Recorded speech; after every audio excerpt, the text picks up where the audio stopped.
माँ का खत।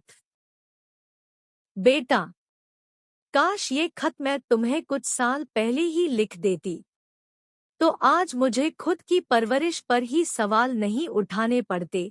तुम इसे जरूर पढ़ना। ऐसा न हो कि तुम्हें भी मेरी तरह अपने बच्चों को खत लिखकर आशीर्वाद भेजना पड़े। शीला जी ने अपने बेटे रोहन को लिखा। शीला जी अपने वक्त की एक बहुत बड़ी वकील थी। अब अपने बंगले में 4 देखभाल करने वालों के साथ अपनी जिंदगी के आखिरी साल गुजार रही थी। शीला जी का एक ही बेटा था रोहन, जिसको उन्होंने विदेश वकालत पढ़ने भेजा और वो वहीं का होकर रह गया।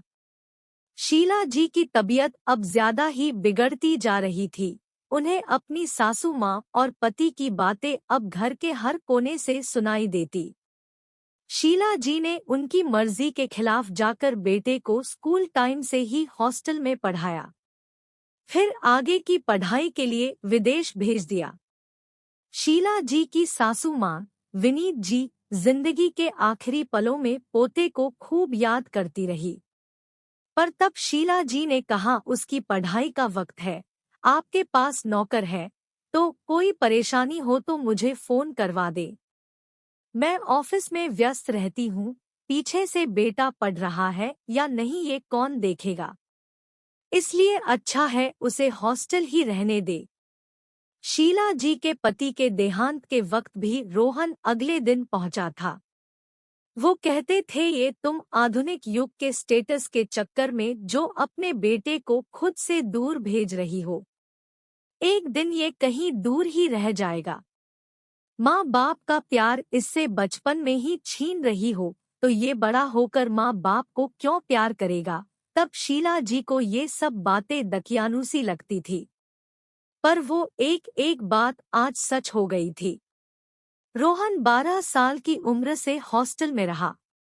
उसने माँ बाप का प्यार, उनका वक्त बस छुट्टियों में ही देखा। जैसे जैसे बड़ा हुआ तो एक्स्ट्रा क्लास का नाम लेकर छुट्टियों में भी 4-5 दिन के लिए ही आता। शीला जी को लगा अब अंत करीब है। जो गलती मुझसे हुई वो मेरा बेटा न करे, इसलिए उसको एक खत लिखती हूँ। प्यारे रोहन, तुम्हें ढेरों आशीर्वाद और प्यार। मुझे माफ कर देना बेटा। तुम जिद करते रहे कि हॉस्टल नहीं जाना और मैंने तुम्हें हॉस्टल भेज दिया। तुम्हारे हिस्से का वक्त प्यार मैं तुम्हें नहीं दे पाई। तुम्हारे पिता और दादी का प्यार भी तुम्हें नहीं मिल पाया। तुम्हें अपने पिता संग खेलते, हंसते, जिद करते हुए देखने का सुनहरा मौका मैंने तुम्हारे भविष्य बनाने के चक्कर में खो दिया। ये पत्र आज इसलिए लिख रही हूँ ताकि तुम वो गलती न करो जो मुझसे हो गई। तुम्हें मैंने विदेश पढ़ने भेजा ताकि यहाँ आकर मुझसे भी ऊंचे दर्ज के वकील बनो, पर तुमने विदेश में रहना ही चुना। गलती तुम्हारी नहीं है। माँ बाप जब बच्चे को उसके हिस्से का वक्त, प्यार, परवाह नहीं देते तो बच्चे भी बड़ी होकर वही करते हैं। मैं बाकी माँ की तरह तुम्हारी पत्नी को भी दोष नहीं दूंगी कि तुम्हें मुझसे दूर ले गई। वहाँ विदेश में वो तुम्हारी साथी थी, फिर जीवन साथी भी बन गई। जिसने तुम्हारा साथ दिया तुम्हें तो उसका साथ निभाना ही था ना। बच्चों को अच्छी सुविधा और परवरिश देना माँ बाप का फर्ज है।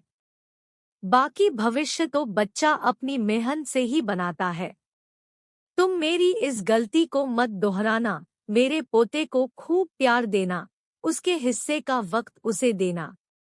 यहाँ आना चाहो तो तुम्हारी मर्जी, नहीं आना चाहो तो कोई दबाव नहीं डालूंगी।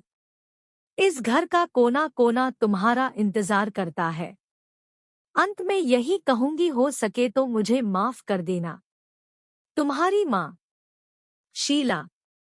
इतना लिखकर शीला जी ने बेटे को खत के साथ प्रॉपर्टी के पेपर्स भी भिजवा दिए।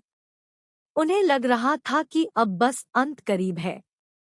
दिल का ये आखिरी बोझ भी आज उतर गया। रोहन को खत मिला। खत पढ़कर वो बहुत रोया। माँ को तुरंत फोन मिलाया, पता चला कि कल रात सोने के बाद वो उठी ही नहीं। घर के नौकर रोहन का ही फोन ट्राई कर रहे थे और शीला जी अपने दिल का बोझ उतार दुनिया से चली गई। दोस्तों, संतान तो फसल की तरह है, हम उसे अपना वक्त परवाह देकर सींचेंगे तो फल के रूप में हमें भी वो ही मिलेगा।